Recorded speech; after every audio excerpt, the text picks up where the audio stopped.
Hola Luis, buenas noches. Hola Hugo, reemplazando a Diego Cabo hoy. Que está en Washington, enseguida nos comunicamos con él porque puede haber novedades económicas. Pero ¿viste el tuit de Fernando Iglesias? Te lo quería mostrar.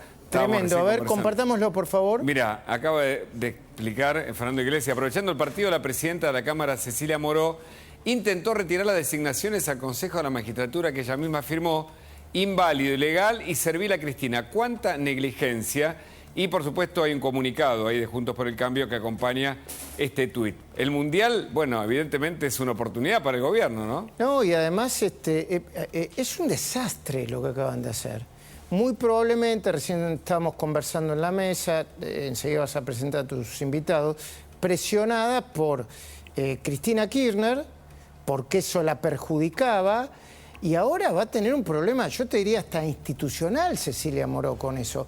Aunque la gente no entienda mucho, le obligaron a hacer algo que después de la decisión del juez Cormick, que tendía a darle la razón eventualmente a Cristina, la va a terminar perjudicando en una enorme ensalada que ya está recontramanoseada, que es el Consejo de la Magistratura, el organismo que sirve para designar a los jueces y también eventualmente para sancionarlos o para iniciarle juicio político. Y lo hacen en el medio del Mundial, ¿no? En el medio del Mundial, y con esto amenaza, ¿no? Te estaba siguiendo en tu programa, que el martes, bueno, después del veredicto, ¿qué puede pasar, Luis? Bueno, el Frente de Todos, Cristina, recién lo estamos conversando, hace años que le viene haciendo un daño al país, que están tan cerca del conflicto todo el tiempo, que les importa tan poco lo que pueda suceder.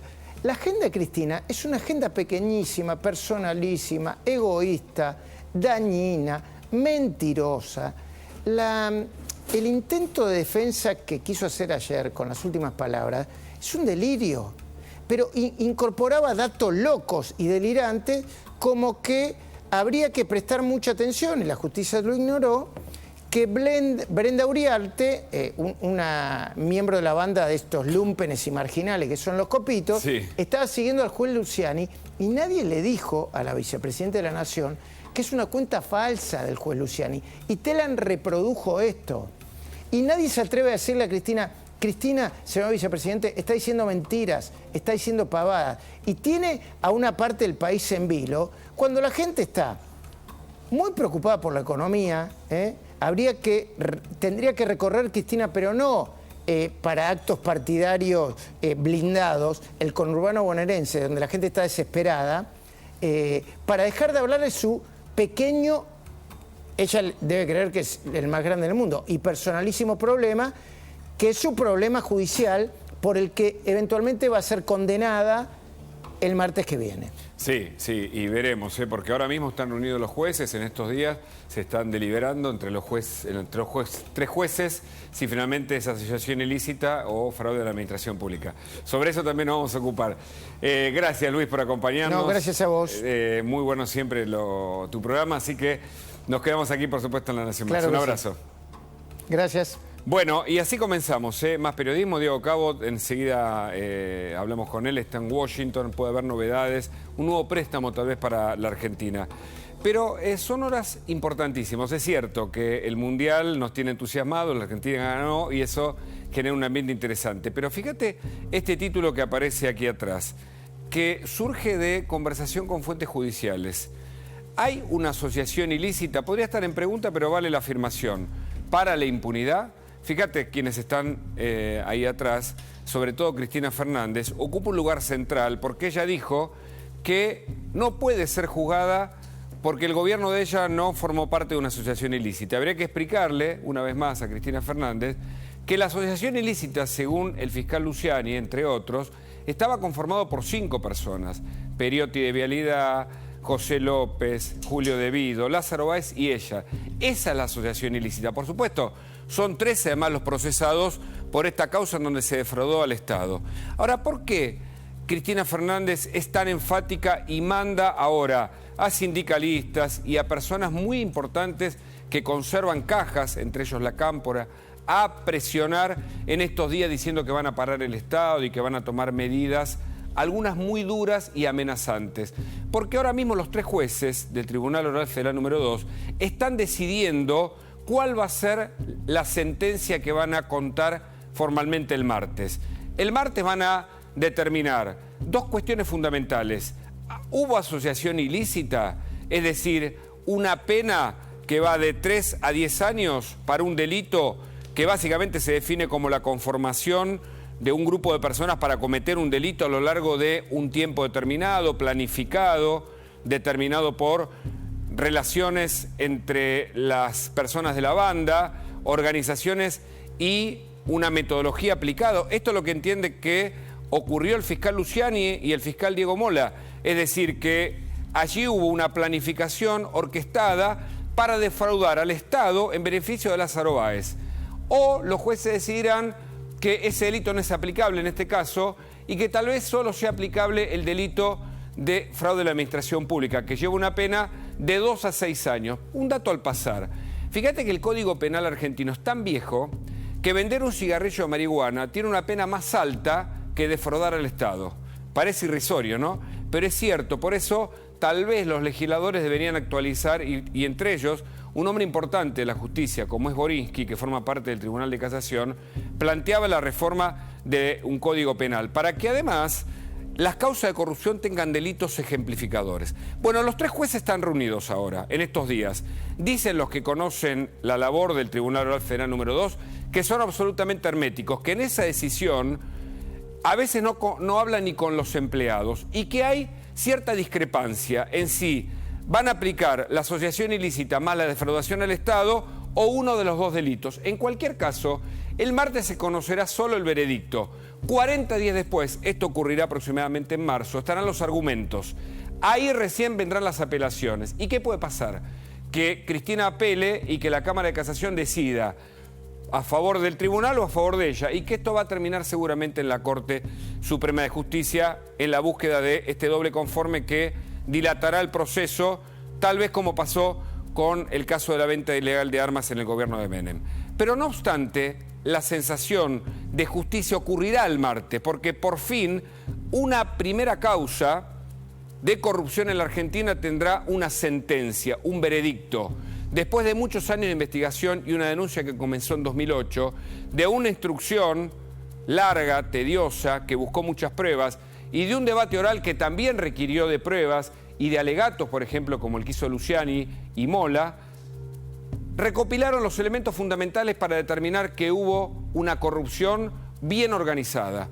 Ahora, desde las fuentes judiciales, particularmente de la Fiscalía, escuchá porque esto es una novedad, no descartan iniciar acciones contra la vicepresidenta, el presidente y otros actores por amenazas, por injurias, por calumnias. Se ven amenazados. De hecho, el fiscal Luciani dijo que se sintió amenazado cuando el presidente hizo la alusión de Nisman, ¿te acordás? En una declaración. No obstante, hace pocos días, una vez más, el presidente tuvo injerencia sobre un poder que no le es propio, el Poder Judicial, hablando a favor de lo que dijo Cristina como su defensa. Pero Cristina no se defendió de algunas cosas que son fundamentales. Repasemos para que entendamos bien que la Argentina con este juicio se acerca un poco más a la verdad y deja atrás la impunidad. Porque los puntos que nunca se aclararon son fáciles. Mirá, fáciles, sencillos, para cualquier persona que pueda estar lejos de la causa. ¿Cómo se hizo millonario Lázaro Báez? ¿Te acordás de Lázaro Báez ante el kirchnerismo? No, no existía.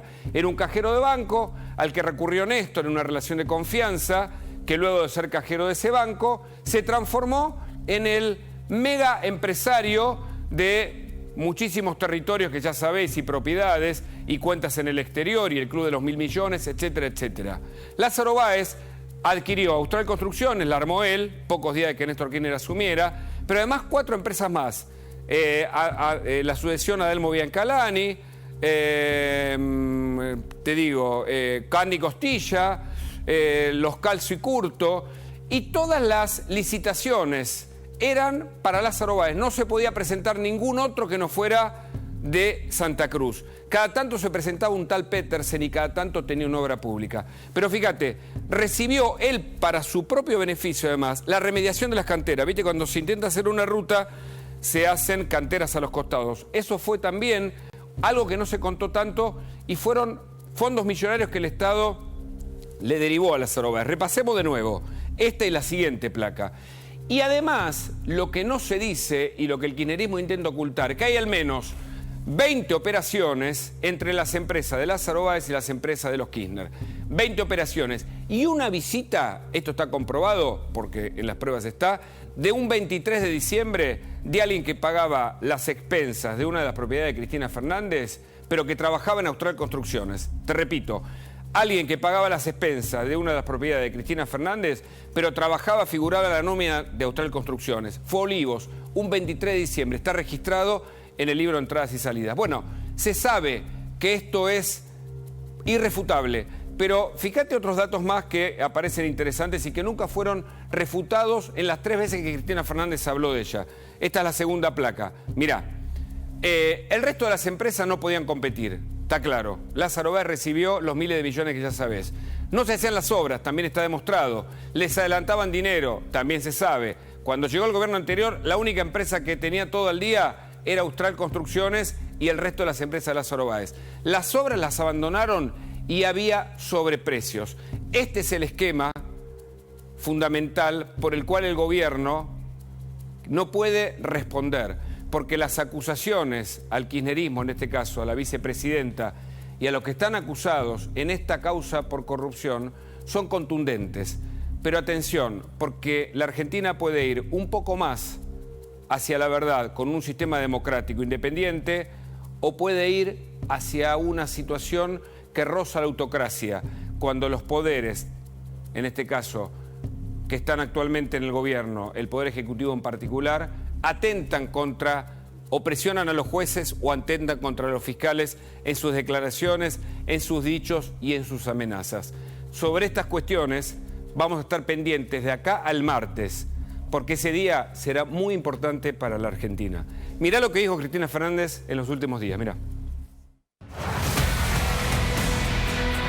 En la conformación de este verdadero partido judicial que vino a sustituir al viejo partido militar que impedía expresarse libremente a la voluntad popular y fundamentalmente también estigmatizar y disciplinar a los dirigentes. Más que un tribunal del lawfare, fui muy generosa, creo. En realidad es un verdadero pelotón de fusilamiento. Decir que un tribunal de la democracia es un pelotón de fusilamiento es una vergüenza. Va generando mentiras, ¿no? Pero el pueblo sabe que robó. El pueblo sabe que robó, el pueblo no le cree más.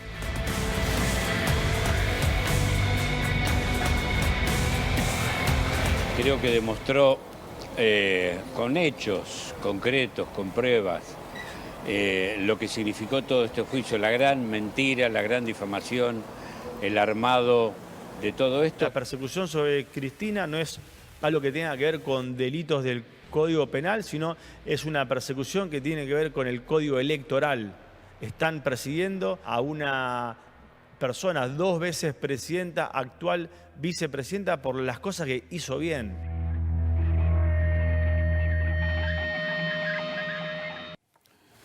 Bueno, es un tema interesantísimo. La gente tal vez sigue el Mundial y nosotros también, pero se define algo clave, me parece, el próximo martes, algo que es importante para nuestro sistema democrático. Por eso tenemos a Margarita Stolbizer, que además de ser una dirigente realmente muy interesante y comprometida con la verdad, ha sido denunciante en varias causas de corrupción. Por supuesto está Camila Dolazgian y está, por supuesto, Carlos Clá con nosotros también esta noche. Hola, Margarita, ¿cómo estás? Muy bien, gracias, buenas noches. ¿Tu primera impresión sobre esto? No, creo que lo importante sobre todo es marcar un poco lo que vos decías, que es lo que vamos a tener el martes. El martes yo no tengo duda que va a haber una condena porque el juicio nos ha permitido justamente que las pruebas y los elementos estuvieran sobre la mesa. Ese es el sentido que tiene el juicio oral y público. Por eso es interesante también que tengamos en cuenta que dentro de pocos días también la Cámara de Casación le dará una mala noticia a Cristina cuando ordene abrir el juicio oral y público en la causa Otesur Los Sauces.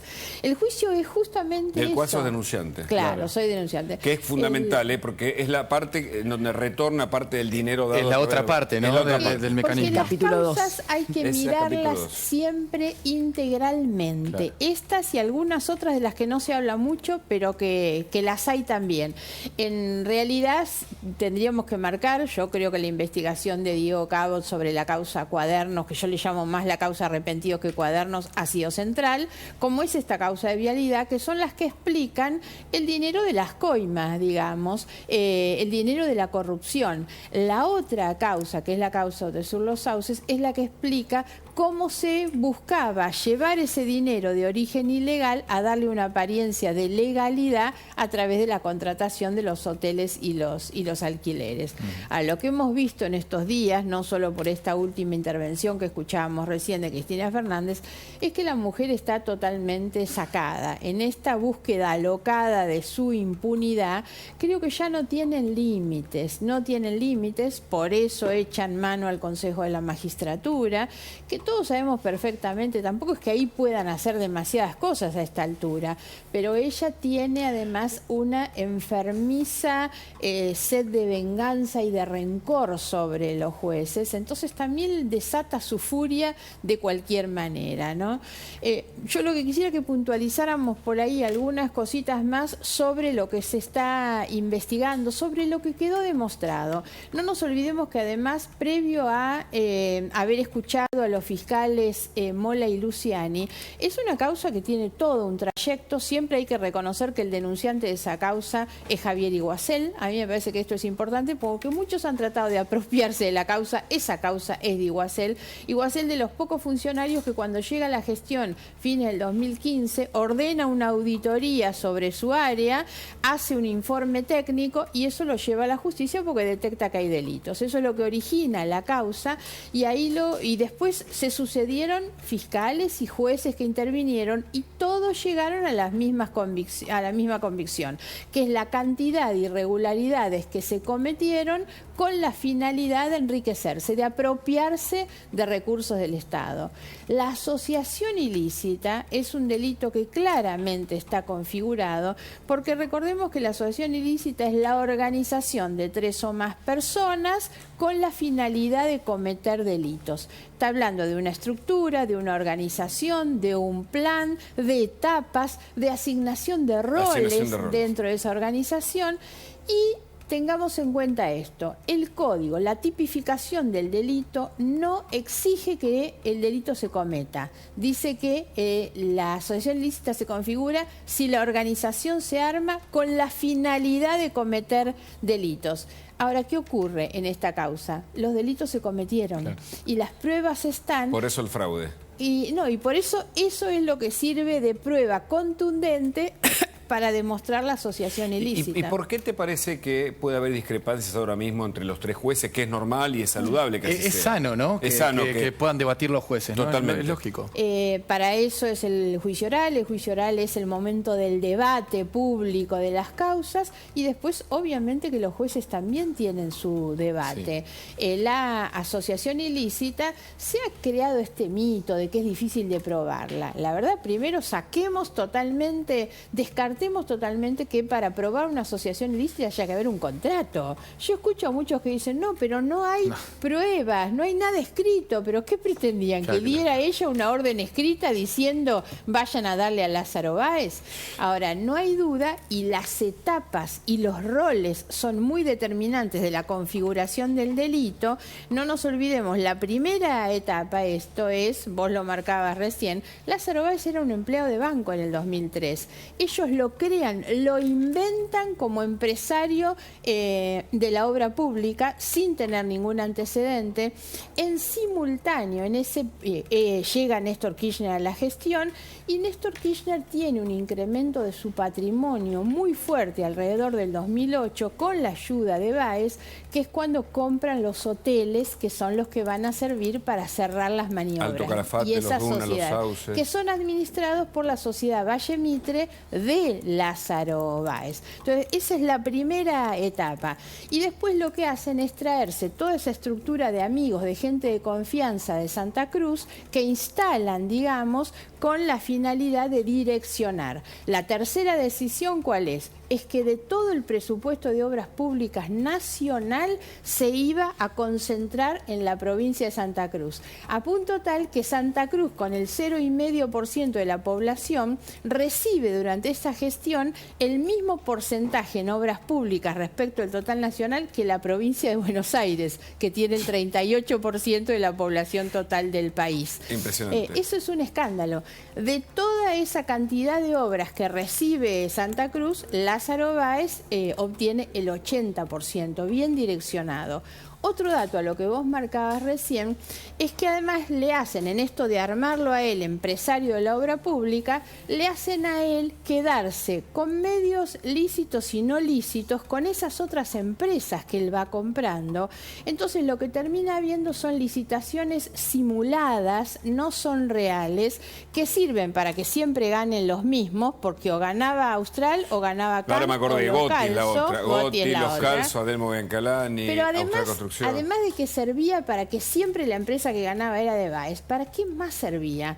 Para que aumentaran los costos. Claro, en una de esas respuestas que ella dice, no es cierto que se pagaron sobreprecios, recontra se pagaron sobreprecios, sí. Entre otras cosas porque esa competencia que no existía hacía que se subieran los precios en realidad y se terminaba pagando más. La otra maniobra para pagar más era, además que las obras no se terminaban, entonces después pedían aumento de costos, digamos, sí. Se los daban, entonces el Estado siempre terminaba pagando mucho más incluso de lo que había sido la adjudicación original. Ahora vamos a volver sobre ese tema porque es interesante lo que puede pasar con el veredicto y con varias cuestiones vinculadas con la corrupción. Pero vamos a hablar con Diego Cabot, está en Washington, tiene novedades importantísimas y bueno, por supuesto le agradecemos el contacto. Hola Diego, ¿hace frío?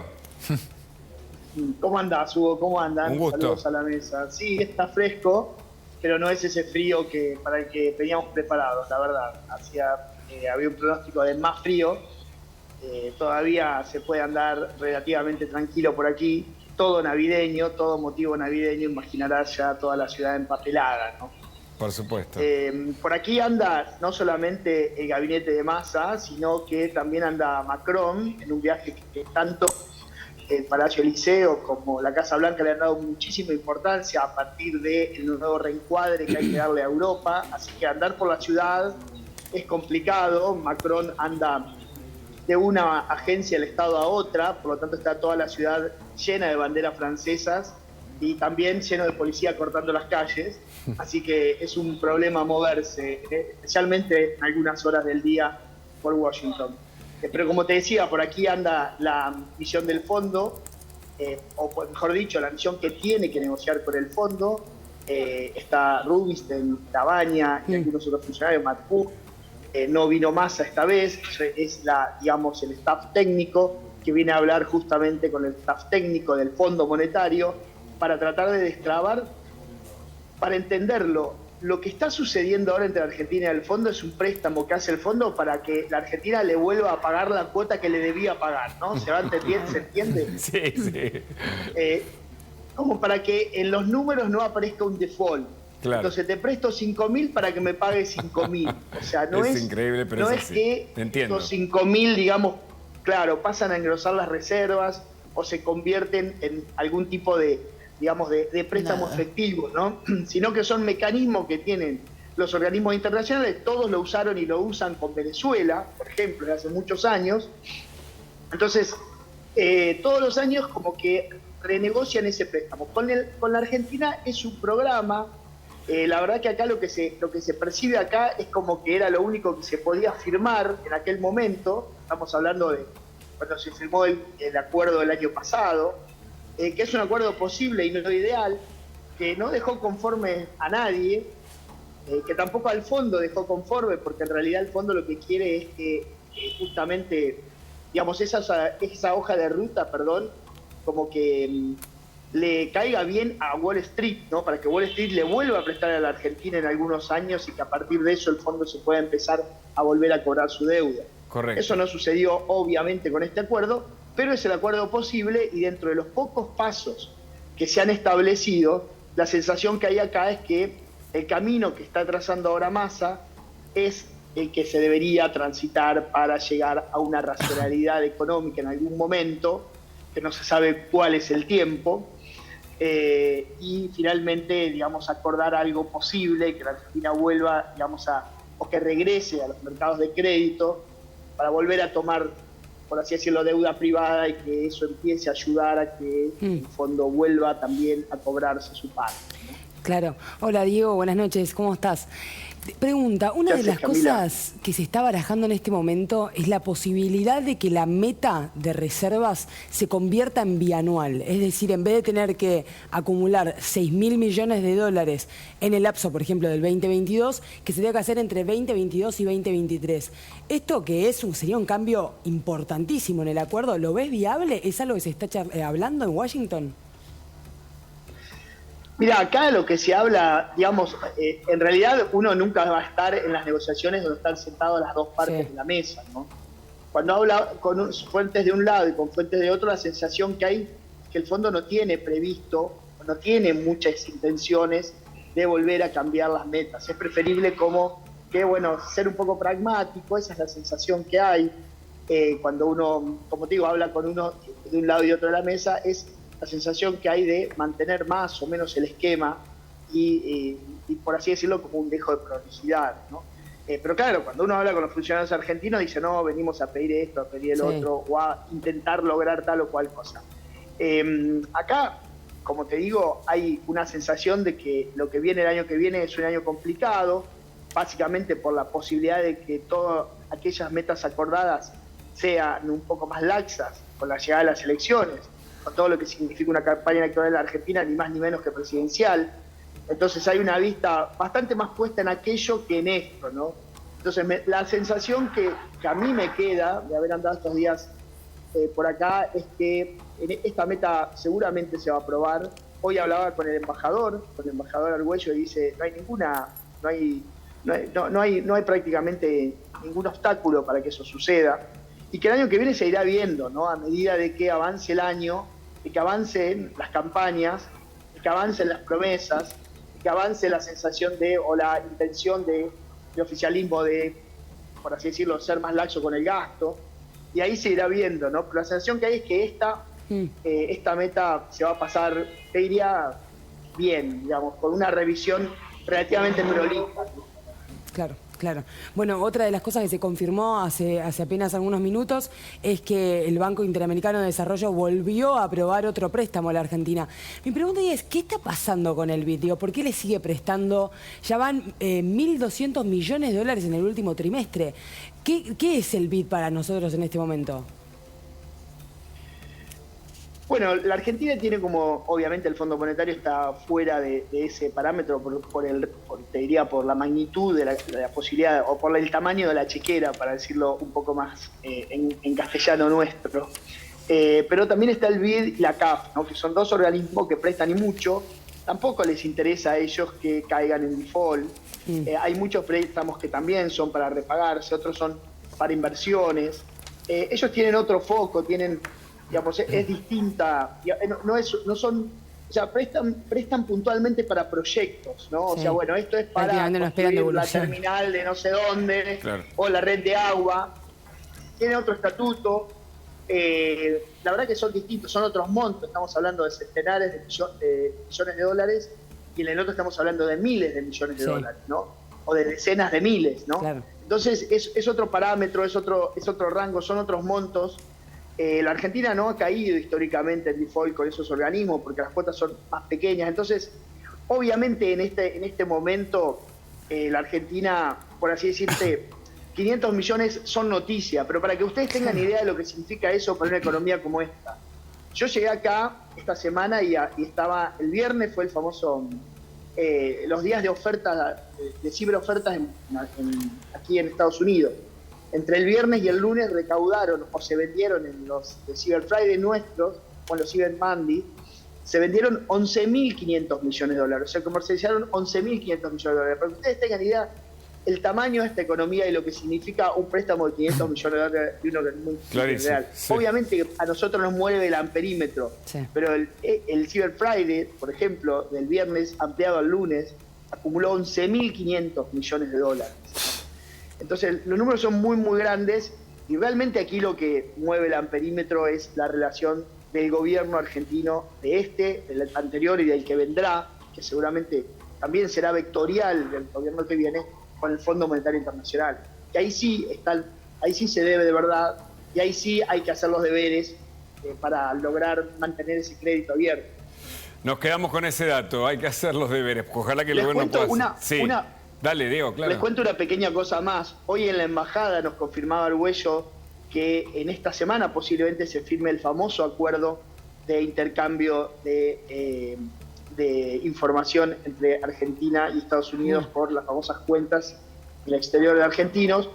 Aquí hay un poco más de reticencia, no son tan optimistas como el equipo de Massa, pero la palabra oficial del embajador es que en pocas horas, quizás es inminente, dijo, la firma, y que viajarían funcionarios de aquí mismo, de Washington, a la Argentina a firmar ese famoso acuerdo.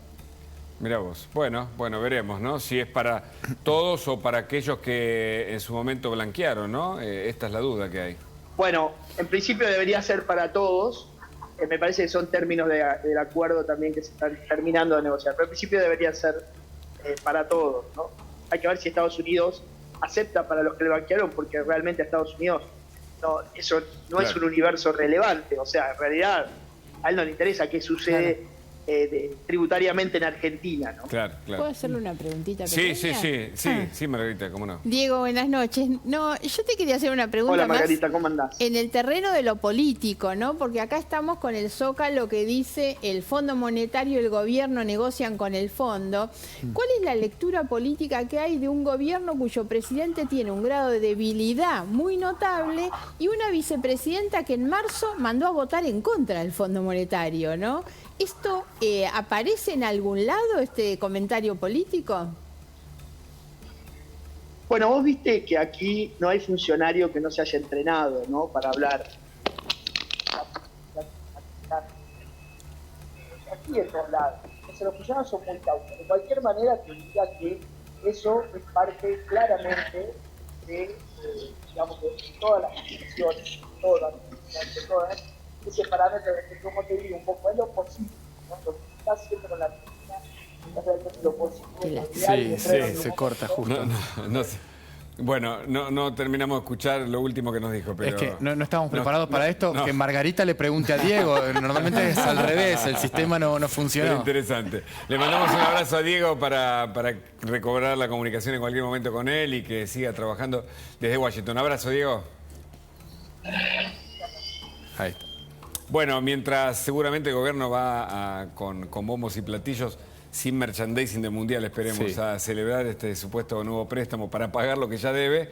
Eso de que van a celebrar, yo insisto que es relativo, porque los kirchneristas, Máximo renunció al bloque para no votar, y no votó. Bueno, pero me imagino a Massa, ¿viste? En ese sentido, y a otros hombres del gobierno, del bloque, mostrando como buenas noticias, intentando hacer... No hay mucho para celebrar, ¿no? Imagino pero esto habla de las contradicciones del gobierno, y yo hacía referencia a un presidente débil, porque no soy la única a la que se le habrá pasado por la cabeza que el presidente en un momento podía renunciar y quedarnos la señora como presidenta. Y ella es la que mandó a votar en contra. Por eso digo, la situación de la Argentina no es fácil. La lectura del mundo sobre la Argentina, estas cosas pesan mucho, porque después pensamos por qué tenemos pobres, por qué nos falta empleo, porque faltan inversiones, obviamente, y es porque el país no es un país creíble, no es un país confiable. Con algunos sectores que son amenazantes. Mirá, por ejemplo, lo que decían desde ATE con respecto al veredicto, al fallo que ocurrirá en el juicio de valididad el próximo martes. Mirá. Ahí está el tuit, Hugo, de ATE de si la tocan a Cristina, paramos el Estado. Increíblemente adueñándose ATE del Estado. Vos bien hablabas en el inicio de lo que va a pasar el martes que viene, ¿no? 3 jueces deliberando en este momento para dar un veredicto. Ya nos dan una pista de lo que va a pasar de ahora hasta el martes. Es cierta militancia intentando ejercer su presión. ¿Qué pasa con la Cámpora mientras tanto? Bueno, la Cámpora dice, estamos en una cuestión. Primero no sabemos si movilizar porque la última vez que armamos esta cuestión de movilizar y demás terminó en algo muy desagradable, ¿no? Y de hecho había cierto acuerdo implícito de... La idea de instalar a Santa Cristina también terminó mal. Sí, terminó mal. Lo que pasó en la iglesia, en por Wuhan. eso había cierto acuerdo de, bueno, bajemos un poco las tensiones, que esto se resuelva en Comodoro Pi. Y la otra cuestión que tiene la Cámpora y que por supuesto maneja es, bueno, para movilizar, tenemos que movilizar miles y miles de militantes, no podemos movilizar a medias y encontrarnos con cierto despoder. Sí. Y eso tiene un costo. La Cámpora acaba de movilizar a La Plata y para eso tuvo que sumar al movimiento Evita, por ejemplo. Esa negociación no es fácil. Sí. Entonces, ante eso están todavía expectantes acerca de lo que van a hacer. El problema es que hay muchos que presionan. Por ejemplo, por un lado. Delía por otro. Mira el tuit de Delía. Vemos el tuit de Delía, por favor. Mañana delibera Delía. Mañana su movimiento Miles decide si va a cortar o no la ruta, la ruta 3 hasta que renuncie la Corte Suprema. Algo interesante, estamos a ver, justamente los dos tuits que acabamos de ver. Sí. No representan movilización. No. En el Estado, UPCN versus ATE es una relación de 7-1. Por cada 8 empleados estatales, 7 son de UPCN, 1 de ATE. Y fíjate la amenaza que hacen. Y quería aportar un dato más, si vos coincidís y coinciden tus fuentes, Carlos, que es que Cristina está intentando empezar a virar el discurso hacia algo más electoralista. Sí. Fíjense que las 20 mentiras no desmentidas no le hablan particularmente a su electorado, que no tienen ni idea de cuáles son esas mentiras, qué dijo el fiscal. Está queriendo virar hacia otro lado. Entonces, no necesariamente le quieren dar tanta importancia, sí al veredicto igualmente. Hay un detalle, y termino con una pregunta para Margarita de esto, pero hay un detalle de la defensa política de Cristina, más que judicial. Claro. Siempre fue política. Siempre fue política, obvio. Pero lo de ayer, lo de las 20 mentiras evidencia que su defensa es política. Las últimas palabras sí son parte del expediente. Sí. Ahora, ella dice en las últimas palabras, yo voy a colgar en mi página 20 mentiras de la causa vialidad.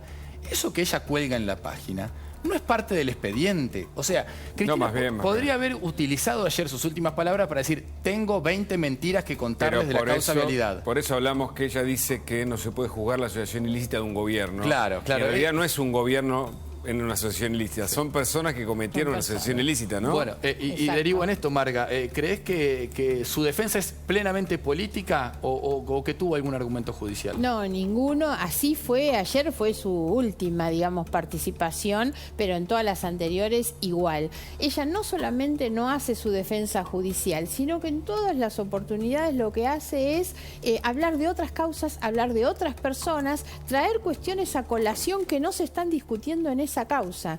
Y ayer incluso en la publicación esa que hace, que intenta referir algo, las cosas que ella enumera nada tienen que ver con los delitos que se le imputan. Porque ella, por ejemplo, dice, en los gobiernos de Néstor y Cristina siempre no hubo presiones al Congreso. Invoca incluso mi testimonio, porque yo fui testigo en la causa. Y ella dice, como lo declaró Stolbizer, nunca se presionó al Congreso. Pero que yo dije que nunca se presionó, porque ellos hacían abuso de su mayoría parlamentaria, no presionaban a nadie. Claro. Y obturaron todos los mecanismos de control institucional. No hay que presionar a una escribanía, no hay necesidad. Y recordemos que la mujer de Debido era miembro de la SIGEN, de la sindicatura que debía investigar a su marido. Y lo que se cree en la justicia es que el plan del diseño de la obra pública hacia Lázaro Báez fue diseñado justamente del Poder Ejecutivo. Es decir, no que, además de ver controlar el erario, el Poder Ejecutivo, sino que fue el diseñador del proyecto por el cual se le pagó, que buscó los acuerdos en el Congreso, etcétera, etcétera. Pero en la justicia creen eso. Vamos a escuchar a Martín Soria, que es el ministro de Justicia. Viceministro de Justicia. Pero viceministro de Justicia, mirá la institucionalidad de nuestro gabinete. Y mirá lo que decía. Y este juicio, entiendo, Juan, y a la audiencia, creo que no puede desvincularse de todo el escenario de violencia política y de clima destituyente que claramente fue fogoneado por la oposición, ¿no? Y su grupo armado mediático, Clarín, La Nación y sus medios, y que terminó en el intento de asesinato de Cristina Fernández de Kirchner, ¿no? Cuando uno ve que la novia de que le gatilló en la cara a centímetros de la vicepresidenta seguía en redes sociales al fiscal Luciani, bueno, queda más que claro de dónde viene la bala, ¿no?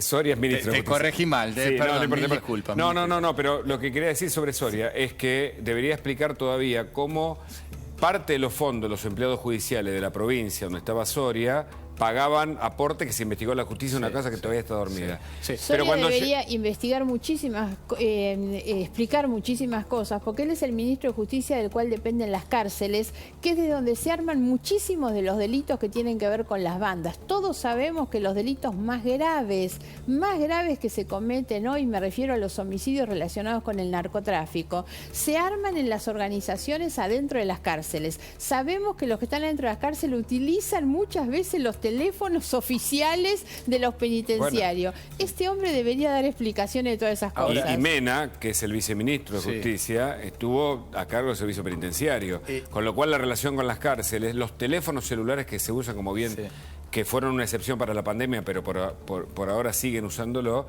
generan también una trama de crimen organizado y hay muchas sospechas de cómo el Estado juega ahí, ¿no? Ahora, Hugo, el error de Cristina es muy grosero, por supuesto. Alguien le dijo y ella repitió. Brenda Uliarte sigue a Luciani. Ahora, eso es tremendo. Eso es tremendo. Expliquémoslo, Carlos.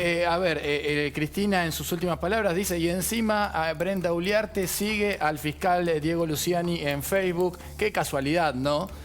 Al instante nada más, ya nos habíamos dado cuenta, esta era la captura de la que tomó Cristina. Ahí está un Diego Luciani evidentemente trucho. Es fake. Es fake. Diego Luciani tiene solo un Instagram para su familia. Exactamente. Ahora, el no ministro tiene ni Twitter ni Facebook. Esta mentira duró apenas unos minutos, ya después todo el mundo sabía, es mentira. Pero Soria la repite. Soria la repite, eso es parte de lo que se va creando. El nivel, sí, además la mentira como utilización, ¿no? Claro. Para armar el relato. Sí. Pero el nivel de improvisación, que también se lo ve en la política pública del gobierno, en la gestión, es garrafal, porque ni siquiera, digamos, es Mago Lesmar, ¿viste? Sí, si preparás tus últimas palabras y haces un error tan grosero. Sí. Camila, ¿cuánto gastan los argentinos en un mundial? Bueno, Hugo, es uno de los mundiales más caros, es uno de los mundiales que según los datos nos ha costado más llegar. Y incluso empecemos por hablar de cuántos argentinos fueron a Qatar en este momento. Es un dato que en sí, esto que vamos a conversar, no es oficial. Es en base a recopilaciones, a laburo de fuente, digamos, con gente que está allá, con gente que estuvo en Rusia, con gente que estuvo en distintos mundiales, porque ni la FIFA, ni la AFA, ni Turismo, ni Migraciones dan el dato de cuántos argentinos fueron efectivamente a Qatar. A pesar de que el gobierno en algún momento había hecho el cálculo de cuánto iba a perder el fisco por los dólares que salían, y por eso mismo bautizaron el dólar turista extranjero dólar Qatar. Claro. Cosa que, me permito un pequeño paréntesis, todavía no está implementada en 100%, ¿no? Con distintas tarjetas podés seguir comprando más de 300 Alguna vez tenemos que preguntarnos, Margarita, ¿qué dólar usa la AFA, no? Que maneja tantas inversiones, ¿no? ¿Dónde están esos...? Sí, bueno, por supuesto que hay muchas de todas esas cuestiones, todas las maniobras que se investigan en las causas relacionadas con la corrupción, el lavado de dinero, bueno, el Lázaro Báez fue condenado por lavado de dinero por sacar plata al exterior también. Pese a todo eso le seguían dando obras públicas, ¿no? Bueno, tenemos un informe para ver cómo llegaron los argentinos ahí, después te cuento algunos datos estadísticos. Por favor, gracias.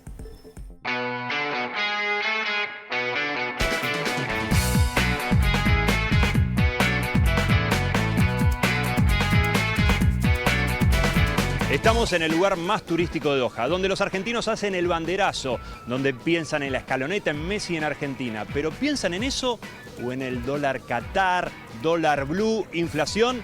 Los argentinos hacen cuenta en Qatar 2022. Chicos, ¿dónde son? Somos de Buenos Aires, de Banfield. ¿Hace cuánto planificaron el viaje? Y hace un par de meses largo. ¿Cuánto se gasta, contador, por día más o menos? Y mirá, aproximadamente en el supermercado estamos gastando por comida $4 cada uno. ¿Cuánto gastan por día? ¿Tienen un cálculo? Por día estamos gastando más o menos 8 o 9 dólares. ¿Y cómo es el tema de, viste que en Argentina me imagino, no, el dólar blue subió tanto, no, la tarjeta esto, ¿se fijan en eso? Miramos solo cosas de la selección. ¿Cómo es esa frase? El que convierte no se divierte, es así, si convertís no te compras nada. ¿Cómo es eso? Planificar también el tema económico, que Argentina te cambie las reglas siempre. No, sinceramente, cuando terminó el Mundial de Rusia, dijimos vamos a ver si podemos estar en Qatar y empezamos. Nos salió 155 el viaje de micro, de Dubái hasta acá. Y después el aéreo, ida y vuelta, $1.284. Si convertís, no disfrutás. Si convertís no disfrutás, tal cual, vos lo has dicho. A veces convertís, pensás y después decís, bueno, chao, agarrá y la ponés y bueno, y después ya veremos cómo lo pagamos en Mendoza. Mucha tarjeta estamos usando.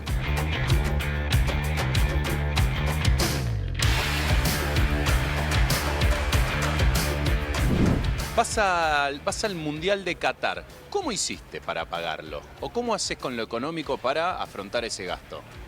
Y hay que hacer un poquito de ahorro y bueno, hay que laburar un poco más, pero se puede. ¿Cuánto salió el pasaje? ¿Cuánto sale un pasaje? Un pasaje sale 750.000 pesos. ¿Y ahora te preocupa esto de que la FIP estaba mirando quiénes viajaban? No, si siempre la FIP la tenemos, la empresa está continuamente. No sé si en todo el mundo o en Argentina, que la FIP está encima de todo, pero si tenés miedo no podés ir a ningún lado, así que la vida es esta sola y hay que disfrutar.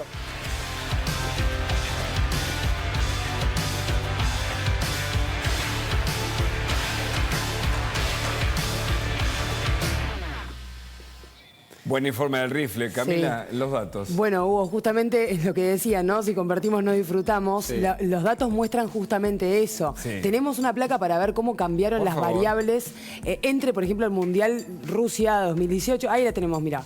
Rusia 2018, no hace tanto. ¿Cuál era el tipo de cambio? Estamos poniendo contado con liquidación para tener una referencia de dólar libre en este momento. 28,8, hoy en día 326,7. Este trabajo lo hizo Neri Persicini de GMA Capital, haciendo esta comparación. Fíjate vos, Damián Dipache, otro economista, nos decía que él creía que hoy era más caro ir a Qatar de lo que fue ir a Corea-Japón en 2002. Claro. En ese contexto económico y teniendo en cuenta la enorme distancia que separa Buenos Aires de Corea y de Japón, lo mismo que ocurre en el caso de Qatar. Estas cifras... lo más relevante para mí es la última columna, que es el RIPTE, o sea, el salario promedio. Hoy estamos en el punto más bajo justamente en los últimos 20, es decir, desde Corea a Japón. ¿Cuántos argentinos fueron a Qatar? ¿Cuántos? Vos fíjate que cómo fue bajando la cifra, ¿no? Sí. Originalmente se estimaba unos 45.000, porque Sí. Argentina había sido el segundo país que más inscriptos para comprar Compraban entradas claro. había tenido. Sí. O sea, venía Qatar, los cataríes y después los argentinos. Hoy en día cayó al puesto número 8. Esto lo confirmó el COO de la FIFA, esto hace varios meses. ¿Cuál es la foto de hoy? Lo que dicen los que están allí y los que tienen algunas cifras de refilón es que hay 35.000 argentinos como máximo. Pero los que salieron del país, y Son esto los lo que cuenta, viven en Europa. lo contó Penélope Canónico en el diario Clarín, fueron 20.000. Es decir, que hay unos 15.000 que de dónde salieron. Obviamente son argentinos que viven en el exterior. Claro. Que por la inmigración que hemos visto en los últimos 5 a 10 años, están viviendo en España, están viviendo en Estados Unidos, en Europa, ganan en dólares, ganan en euros y pueden irse al Mundial. Pero efectivamente son 20.000. ¿Cuántos fueron a Rusia? 54.000. Mirá vos.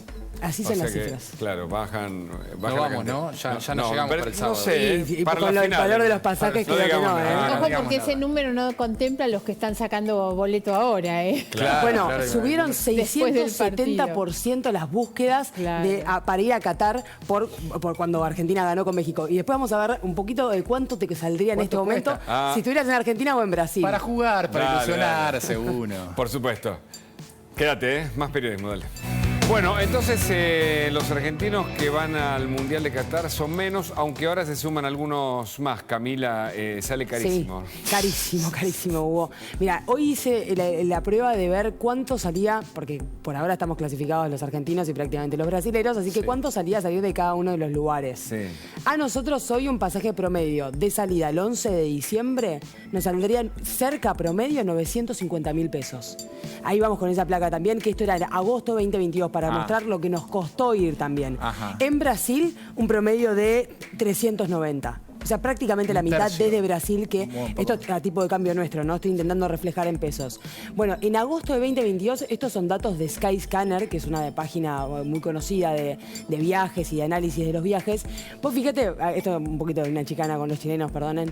Desde Chile nos hubiera salido $1.720 el pasaje ida y vuelta en agosto. En Perú, 2.267. México, 1.744. Argentina, 3.218. Vos me decís, ¿es por la distancia? Y no. Chile sí está mejor conectada que la Argentina, primer Sí. punto. Segundo, tiene menos impuestos, tiene menos tasas, tiene menos cargas. Eso es lo que muestra el problema que tenemos y obviamente que nos cuesta mucho más respecto al salario promedio argentino, que hoy está en un punto bajísimo. Carlos, la última tuya. No, bueno, no, estaba pensando en irme el sábado, pero evidentemente ya me bajo, ¿no? Mejor me quedo a ver lo que pasa el martes aquí con Te costaría 7.11 salarios promedio. Hacer una estadía de 7 días. Bueno, atención, el martes se viene el veredicto por la causa de vialidad. Un detalle técnico. Si a Cristina Fernández la juzgan por asociación ilícita, difícilmente ese mismo delito puede aplicar en otras causas, sea Cuadernos o sea Otesur y Los Sauces. Este es un detalle importante. Y el último es que recordá que Lázaro Báez puso en su testamento que los bienes no se pueden tocar por 30 años. ¿Te dice algo de eso? Hasta mañana. Quédate aquí en La Nación Más. Chao.